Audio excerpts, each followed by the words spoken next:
Hi guys, आप लोग कैसे? उम्मीद करते होंगे आप लोग ठीक होंगे, मस्त होंगे। हम भी ठीक हैं, मस्त हैं।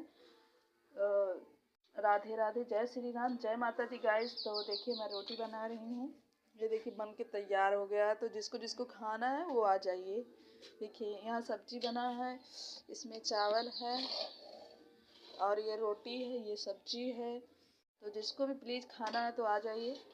सबके लिए बनाए हैं, बना चुके हैं।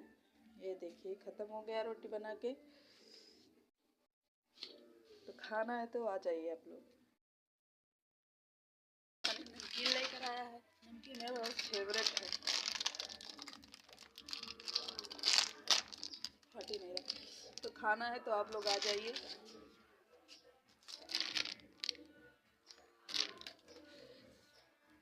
सुबह सुबह टाइम है, अभी बज रहे हैं 8:30। मिलते हैं अगले वीडियो में, तब तक के लिए थैंक यू, बाय।